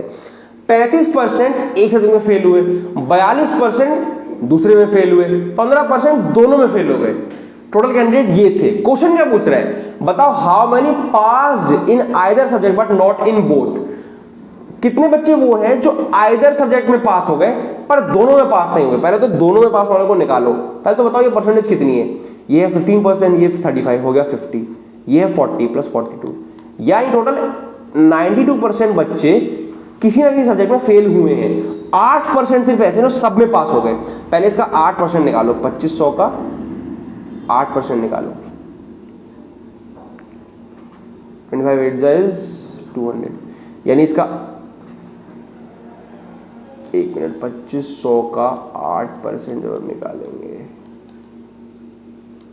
200 आएगा। ये वो है जिनका डेटा हमें नहीं गिवन है, देखते हैं हमारा यूज होता है कि नहीं होता है। अब इनने बोला बताओ जो किसी एक में पास हुए हैं पर दोनों में नहीं। पहले तो वो निकालो जो दोनों में ही फेल हो गए, किसी एक का पास है ना। इसका 15% क्या होता है? 2500 का 15% क्या होता है? 375। इन्हें पहले निकाल दो, किसमें से? इसमें से। तो 2500 में से ये जाएंगे कितना बचेगा? 2125, ये बचेगा। तो एक्चुअली में ये वैल्यू हमारे किसी काम नहीं आएगा, ये वैल्यू हमारे किसी काम नहीं आएगी क्योंकि इसका हमें डेटा गिवन नहीं है। क्योंकि हमें बताया नहीं कि बच्चे में 8% जो बच्चे हैं वो दोनों में पास हुए हैं, क्योंकि हमें उसका डेटा गिवन नहीं है तो हम इसे नहीं यूज करेंगे। This is wrong. हाँ, तो करना क्या है, सिर्फ जो बच्चे दोनों में फेल हुए ना, जो दोनों में फेल हुए आपको उनको निकाल देना है। तो वो कितने थे? 375 थे। 2500 में से 375 निकाल दो, आंसर 2125 आ जाएगा, खत्म।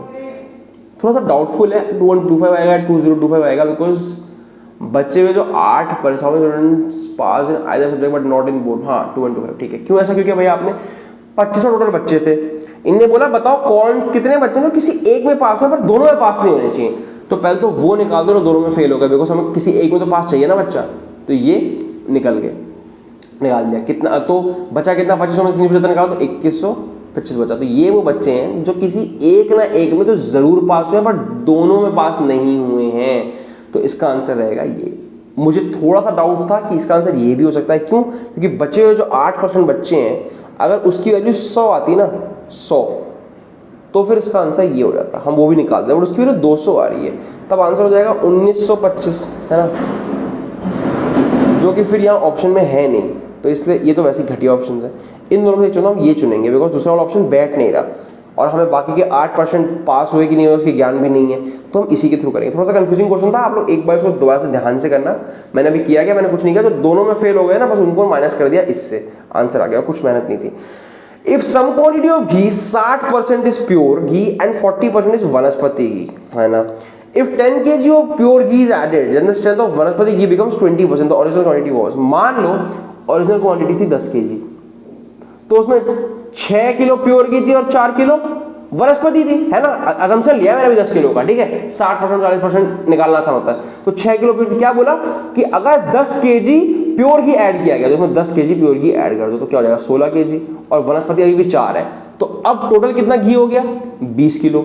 अब 20 किलो का क्या बोल रहा है, वनस्पति घी बिकम्स 20%, तो क्या 20 किलो का 20% होता है 4? यस, मतलब original quantity was 10 kilo only. हमारा पहला अजम्पशन ही सही हो गया। भैया एक और ट्राई कर देंगे, 20 पे लेकर देखो। मान लो 20 किलो टोटल पहले से था, तो 60% कितना होता है इसका, 12 किलो, और 40% 8, मतलब 12 किलो पहले प्योर घी थी और 8 किलो वनस्पति थी।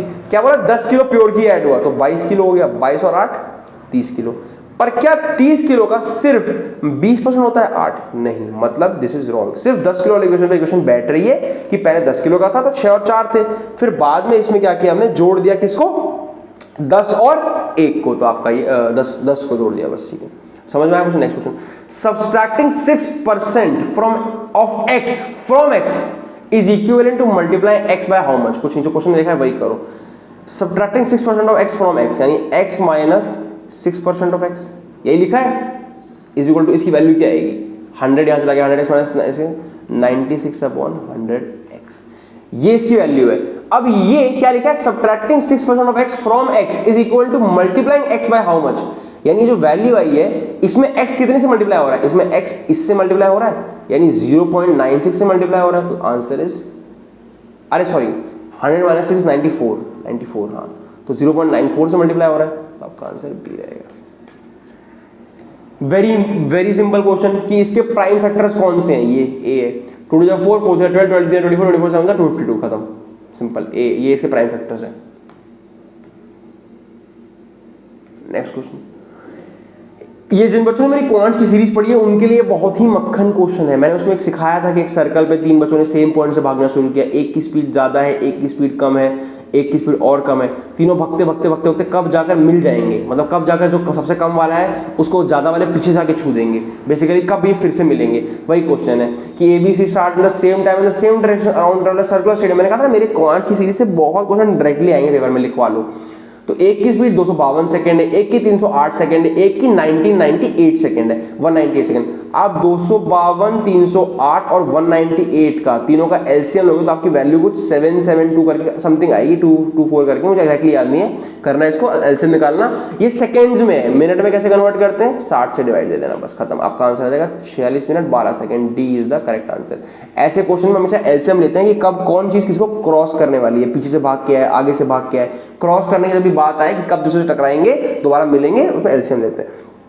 The least number which when divided by 5 6 7 and 8 leaves a remainder 3 but when divided by 9 leaves no remainder। बच्चों मैंने एक क्वेश्चन समझाया था यार, कुछ नहीं करना, 5 6 7 और 8 का आपने लेना है एलसीएम, तो इसकी वैल्यू क्या आएगी, 2 3 जा 4 जा 7 5 2 2 जा 2 1 जा 5 7 3 5 2 10 7 27 3 21 जा 4 2 84 840 वैल्यू है, इसके एलसीएम आया 840। अब क्या बोला है कि जब भी इसे डिवाइड करो ना तो रिमाइंडर 3 छूटना चाहिए, लेकिन जब 9 से करो तो नहीं छूटना चाहिए। तो जो 9 से करने वाला है उसके लिए यहां लिखो 840 के प्लस 3, जो ये नंबर निकल के आएगा अगर ये 9 से डिविजिबल हो गया मतलब वही हमारा आंसर है। अब मान लो के की जगह 1 डालो तो 840 इंटू 1 प्लस 3 क्या होगा 843, ये इन सबसे डिविजिबल होगा, हर बार 3 रिमाइंडर भी छोड़ेगा, बट ये 9 से डिविजिबल नहीं है।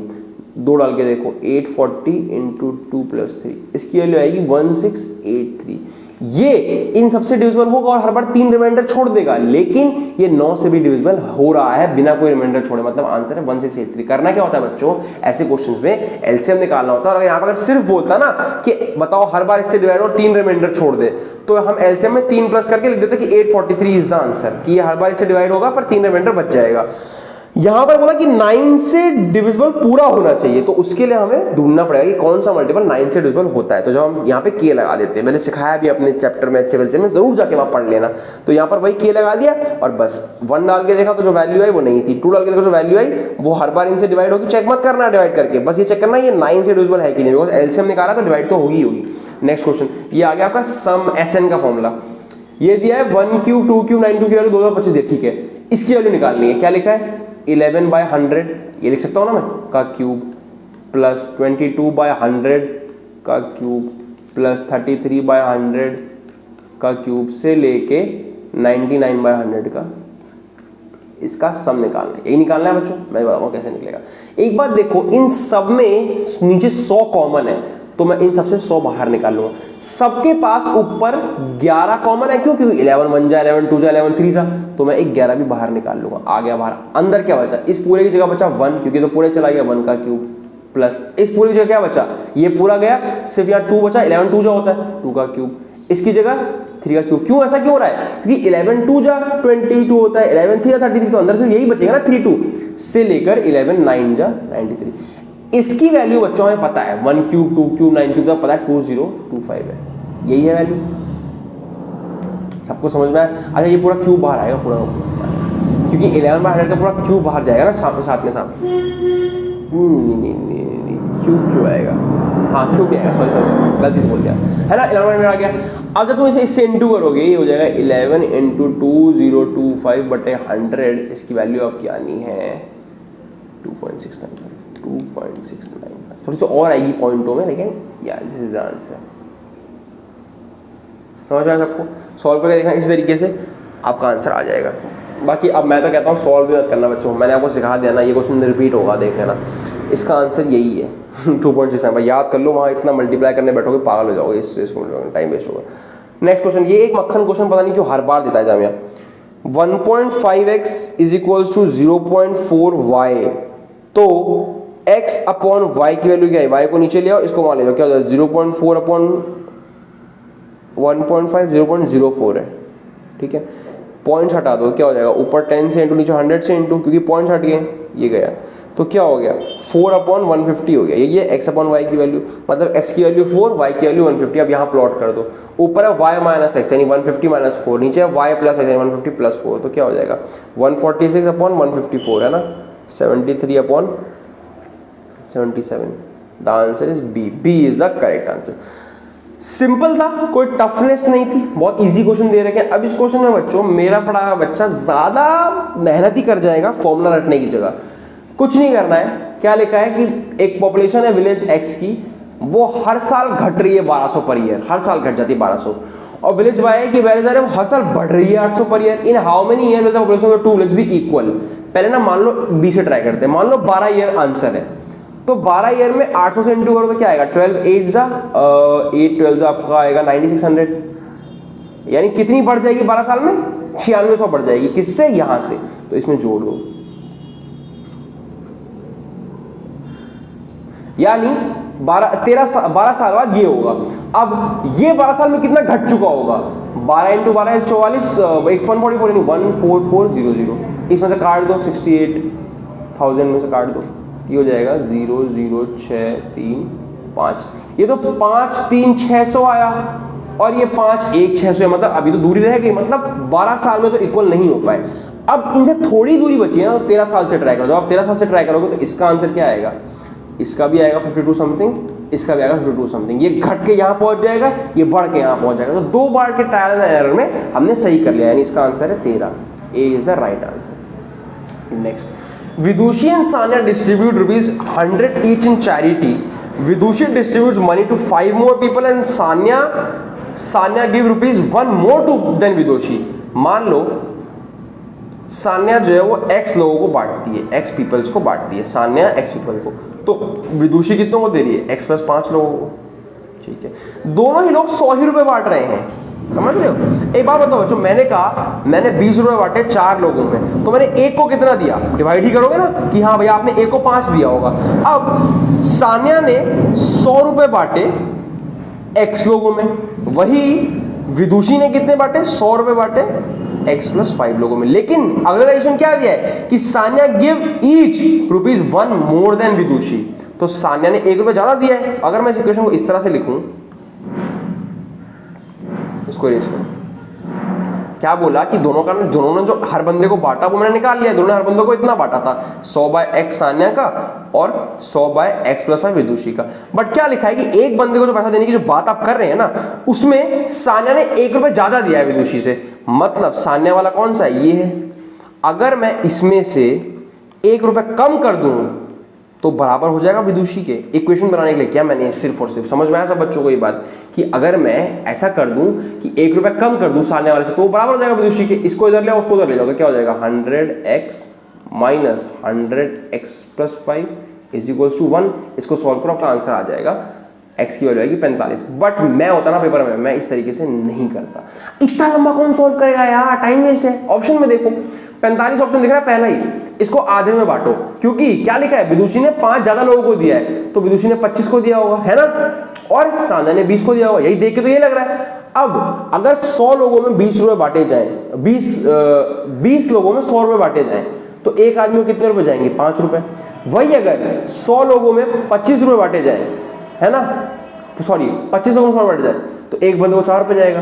तो इससे वो इक्वेशन भी सॉल्व हो गई कि हाँ भैया कि जो आपकी सान्या है वो 1 रुपए ज्यादा बांट के आई है, विदुषी ने 1 रुपए कम बांटा है। और ये भी साबित हो गया कि हाँ भाई 5 लोगों को ज्यादा दिया है। तो सिंपली मैं होता तो मैं ये नहीं करता, मैं हिट एंड ट्रायल मेथड से ए ऑप्शन लगा के आ जाता, बिकॉज बाकी सबको देख के ही गलत लग रहे हैं, इन्हें डिवाइड कैसे करोगे। The ages of 2 person differ by 16 years. बस ये क्वेश्चन फिर रिपीट है, अभी कराया था पिछले बार में, इसे मत करना सॉल्व। क्यों नहीं करना बताता हूं कैसे। 2 लोगों की उम्र में 16 साल का फर्क है, तो चेक कर लो 16 का फर्क कहां का है। यहां पे 16 का फर्क नहीं है, यहां पे 16 का फर्क नहीं है, यहां पे 16 का फर्क नहीं है, यही आंसर है, खत्म। कह रहे भैया मान लो अगर 2 में 16 का फर्क तो क्या करते हैं, ठीक है मान लो यहां पर दिया हुआ है 10 और 26, अब 2 में 16 का फर्क है ना, अब कैसे चेक करोगे। 6 years ago the old elder one be 3 times as old as the younger one। मतलब जब आज से 6 साल पीछे गए थे ना, तो जो बड़ा वाला था वो 3 गुना था। 6 साल पीछे चलो तो 10 में से 6 पीछे गए 4 हुआ, इसमें से 6 पीछे 18 आया। क्या ये इसका 3 गुना है?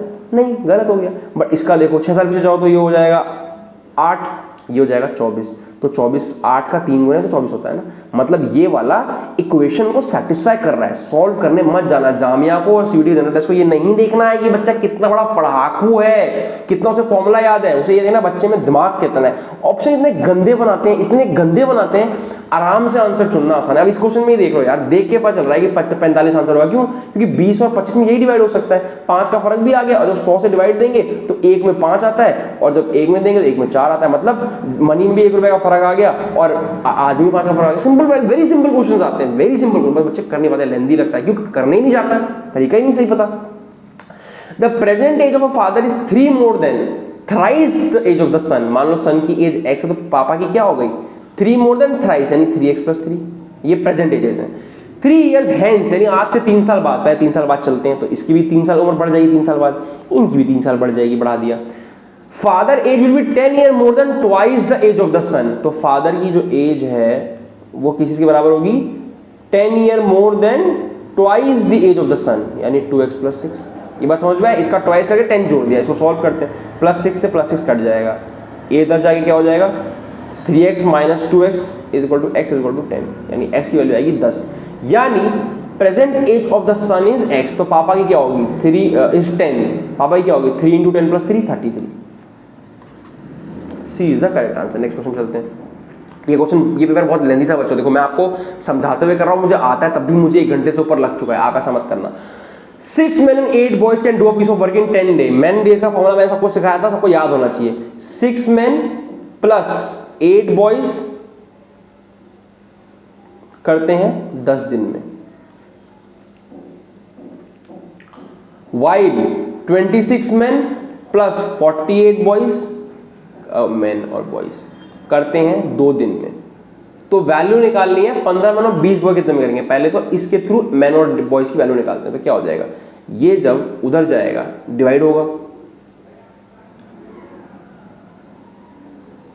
5 हो जाएगा। तो क्या होगा, ये इसको जाके 2 जो है 5 से काट देगा। ठीक है भैया, काट दिया।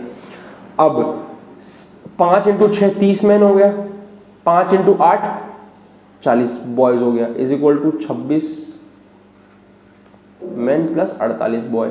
जरा बॉय को एक तरफ करो, मैन को एक तरफ करो, तो क्या आएगा 4 मैन = क्या 8 बॉयज। तो मैन अपॉन बॉय का क्या रेशियो आएगा, मैन = 2 बॉयज। यानी जितना काम एक मैन करता है उतना काम करने के लिए 2 लौंडे लगते हैं। ये आपको मैन और बॉयज की वैल्यू मिल गई। तो मैन अपॉन बॉयज की वैल्यू क्या आएगी 2:1, यानी मैन की वैल्यू 2 एफिशिएंसी है और बॉय की एफिशिएंसी 1 है। मैन की 2 एफिशिएंसी, बॉय की 1 है। ठीक है, यहां पे करता हूं, ठीक है, इस एरिया में। अब निकालना क्या है, 15 मैन और 20 बॉय कितने दिन में करेंगे, निकालना क्या है, 15 मैन प्लस 20 बॉय कितने डेज में करेंगे। काम तो सेम ही है तो इसको इससे इक्वेट कर दो, 6 मैन प्लस 8 बॉयज कितने में करते हैं, 10 दिन में करते हैं, क्योंकि सेम काम को हमने पहले इक्वेट किया था, अब हम सेम काम को फिर से इक्वेट कर देंगे। इस केस में मुझे डी नहीं पता, निकाल लेंगे। ये जो है बच्चों यहां से अलग है ना, सॉल्व करो। अब मैन और बॉयज की वैल्यू पता है, मैन की 2 है, बॉयज की 1 है ना। तो 15 into 2 30, 20 into 1 is 20 into days is equal to 6 into 2 is 12 plus 8 into 1 is 8 into 10 50 D is equal to 20 into 100 is 200। तो डी की वैल्यू क्या आई, 200 डिवाइडेड बाय 50, 4, यानी 4 दिन लगेंगे 15 मैन और 20 बॉयज को करने में। 4 डेज इज द आंसर। जिन भी लोगों को क्वेश्चन कंफ्यूजिंग लगा, जाओ अभी की अभी प्लेलिस्ट सेक्शन में मेरा टाइम एंड वर्क और टाइम एंड डिस्टेंस दोनों ही देखते चले आओ। आपको कोई मसला नहीं होगा ऐसे किसी क्वेश्चन में जिसमें समय और काम, समय और रफ्तार की बात हो रही है, समय और दूरी की बात हो रही है। सब लोग अभी प्लेलिस्ट सेक्शन में जाओ और चेक कर लो। Next question, if 10 women can complete a work in 7 days, 10 women 7 दिन में करती है, 10 चिल्ड्रेन 14 दिन में करते हैं, 10 चिल्ड्रेन 14 दिन में करते हैं। ये इसको काट देगा 2 से, है ना, ठीक है। तो 10 women is equals to 20C, तो वुमेन इज इक्वल्स टू क्या हो गया, 20C अपॉन 10, यानी एक वुमेन के बराबर काम करने के लिए 2 बच्चे चाहिए, यानी एक औरत 2 बच्चों के बराबर। एफिशिएंसी क्या आई वुमेन बाय चाइल्ड की, 2:1 आ गई। इस क्वेश्चन में मैं कहूंगा पिछले क्वेश्चन की तरह पूरा सॉल्व मत करना, क्यों बताता हूं। क्या लिखा है, how many days will 5 women and 10 children take to complete the work. और आसान तरीका, 5 वुमेन बोल रहा है ना, एक वुमेन 2 बच्चों के बराबर है, तो 5 वुमेन 10 बच्चों के बराबर होगी। सबको समझ में आया कि एक वुमेन 2 बच्चों के बराबर काम करती है, तो 5 वुमेन 10 बच्चों के बराबर करेगी, है ना। मतलब 10 चिल्ड्रन ये भी हो गए और 10 चिल्ड्रन ये भी, मतलब टोटल पूछ रहे हैं कि 20 चिल्ड्रन कितने दिनों में काम खत्म करेंगे। बच्चों अगर 10 चिल्ड्रन को 14 दिन लग रहे हैं, है ना, हमने यहां पर दुगना कर दिया, ताकत दुगनी लगा दी, तो काम भी तो जल्दी हो जाएगा। 14 का 7 लगेगा, यानी अगर इसे दुगना किया तो इसे आधा कर दो। समझ गए, पूरा फॉर्मूले से भी कर सकते हो जैसे मैंने पिछले क्वेश्चन में सिखाया, बट वो करने मत जाना। ज्यादा आसान तरीका ये कि पहले 10 चिल्ड्रन अगर 14 दिन ले रहे हैं तो चिल्ड्रन डबल कर दो, टाइम आधा लगेगा, है ना, ये तो रिलेशन होता है। तो 20 चिल्ड्रन 7 दिन में करेंगे। This is the answer. सबको समझ आया। मैंने आपको 2 क्वेश्चन के अंदर 2 डिफरेंट तरीके सिखा दिए, दोनों ही सिमिलर हैं बट एक नहीं है। सबको समझ में आया बच्चों, वेरी इजी क्वेश्चन, लेकिन आना चाहिए मैन डेज का कॉन्सेप्ट। मैन को डेज को वर्क से इनटू करते हैं, सेम काम की अगर बात हो रही है तो ऐसे करते हैं। सब लोग अगर समझ में आ रहा हो तो लाइक करके कमेंट करके जाना, ठीक है। नेक्स्ट क्वेश्चन, हाँ very good question. A thief is spotted by a policeman from a distance of 100 metre. यहां पर पुलिस खड़ी है, यहां पर खड़ा है थीफ। 100 मीटर की दूरी से भाई ने देख लिया, साथ में भाग पड़े, लेकिन थीफ भगता है 8 किलोमीटर पर आवर की स्पीड से, पुलिसमैन बढ़ता है 10 किलोमीटर पर आवर की स्पीड से। मतलब एक टाइम आएगा जब ये इसको पकड़ लेगा। आपको क्या निकालना है, आपको टाइम नहीं निकालना, आपको निकालना है जब तक ये इसको पकड़ेगा तब तक थीफ कितनी दूरी भाग चुका हो, ये निकालना है। पहले तो टाइम निकालो। रिलेटिव स्पीड कैसे निकलती है, मैंने अपने टाइम एंड डिस्टेंस के उसमें सिखा था। रिलेटिव स्पीड दोनों की क्या होती है, अगर दोनों सेम डायरेक्शन में भाग रहे हैं, एक दूसरे से दूर जा रहे हैं, तो माइनस करते हैं 10 में से 2 किलोमीटर पर आवर। समझ में आया। अगर ये दोनों एक दूसरे की तरफ आ रहे थे तो प्लस होती 2 किलोमीटर पर आवर। अब क्योंकि हमारा डिस्टेंस जो दिया मीटर में है, तो इसे कन्वर्ट कर लो मीटर पर सेकंड में, तो 2 इंटू 5/18 इक्वल टू 5/9, यानी 5/9 मीटर पर सेकंड रिलेटिव स्पीड आ गई। अब टाइम का वैल्यू क्या होता है, डिस्टेंस अपॉन स्पीड। तो डिस्टेंस कितना, 100 मीटर की दूरी से भागे थे दोनों, और टाइम क्या है 5/9, ये हो गया 20, ये ऊपर जाएगा हो जाएगा 180, यानी 180 सेकंड के अंदर अंदर पुलिस वाले भैया पकड़ लेंगे इसको, थीफ को। 180 सेकंड के अंदर अंदर जाके 3 मिनट के अंदर अंदर ये इसको यहां पर आके पकड़ लेंगे। लेकिन ये नहीं पूछा है, पूछा ये कि इन 180 सेकंड में जब तक पुलिसमैन यहां से यहां पहुंचेगा, थीफ यहां से यहां पहुंचेगा, क्योंकि धीरे भाग रहा है, कम ट्रेवल कर पाएगा ना, तो इस दौरान थीफ कितना ट्रेवल करेगा। तो हमें थीफ का डिस्टेंस निकालना है। डिस्टेंस का फॉर्मूला क्या होता है, स्पीड इंटू टाइम। बच्चों थीफ की स्पीड क्या है, 8 किलोमीटर पर आवर, पहले से मीटर पर सेकंड में करो, 5/18 इंटू टाइम कितना मिला इसे भागने के लिए, 180 सेकंड। ये भी मीटर पर सेकंड में हो चुकी है, तो आप तो कर सकते हैं, तो ये 10 आ जाएगा, 8×5 = इंटू 10 400 मीटर। यानी थीफ सिर्फ 400 मीटर की दूरी ही तय कर पाएगा, तब तक में पीछे से पुलिस वाला आके पकड़ लेगा उसको। समझ में आया था बच्चों को, क्योंकि थीफ धीरे भाग रहा है, पुलिस वाला दूर से आके पकड़ लेगा। तो आंसर इज दिस। हमने थीफ का डिस्टेंस निकाला स्पीड इंटू टाइम करके। स्पीड हमारे को पता है उसकी क्या थी, टाइम हमने देख लिया कि इतना टाइम ही देगा पुलिस वाला, उसको बना फिर पकड़ लेगा। Next question, 400 is the right answer. A person crosses the 600 metre long street in 5 minutes, what's his speed in kilometre per hour. ये स्पीड आपको मीटर पर मिनट में दी है, पर मिनट में भी नहीं है, पहले तो पर मिनट निकालो। अगर 5 मिनट में मैं 600 मीटर जाता हूं तो मैं 1 मिनट में कितना जाऊंगा, 600 डिवाइड बाय 5, यानी मैं 1 मिनट में 120 मीटर ट्रैवल करता हूं। ठीक है, समझ में आ गया। लेकिन मुझे मीटर पर मिनट भी नहीं चाहिए, मुझे मीटर पर सेकंड चाहिए, है ना। 1 मिनट में 120 मीटर जा रहा हूं। अब 1 सेकंड में कितना जाऊंगा, इसके लिए 120 डिवाइड बाय 60 कर दो। यही तो होता है ना, मिनट जब नीचे जाएगा तो 60 सेकंड बन जाएगा, ये नहीं तो, यानी 2 मीटर पर सेकंड की स्पीड है इस बंदे की। सबको समझ में कैसे किया मैंने, पहले मैंने 5 मिनट में 600 मीटर दिया था, मैंने निकाला 1 मिनट में कितना जाएगा, निकल के आया 120 मीटर। अब 1 सेकंड में निकालने के लिए क्या करते हैं, ये नीचे जाके 60 सेकंड बन जाएगा, डिवाइड करते हैं ना, 60 से डिवाइड करते हैं तो अब हो जाएगा 2 मीटर पर सेकंड। अब ये मीटर पर सेकंड को मैं किलोमीटर पर आवर में ले जाना है, उसका फॉर्मूला क्या होता है, 2 × 18/5, यही होता है, दैट इज 536 7.2।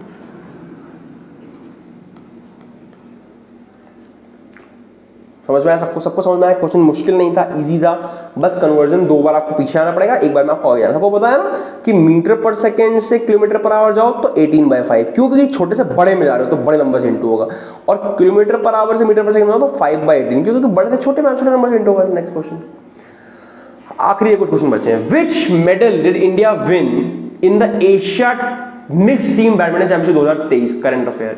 इस साल का भी देखना है 2024 का, अगर आपको अच्छा करंट अफेयर दिखे तो जरूर ही कर लीजिएगा। इंडिया ब्रोंज मेडल जीती थी, ए इज द राइट आंसर। ये तब की बात है, आपको किसी काम का नहीं है।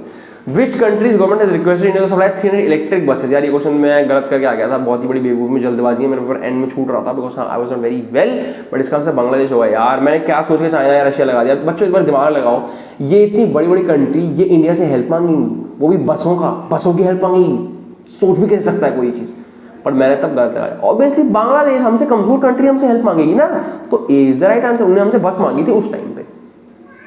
On 23rd February, who has been nominated by the US to become the president of the World Bank? World bank का नया प्रेसिडेंट 23 फरवरी को बनाया गया था। किसको बनाया गया था?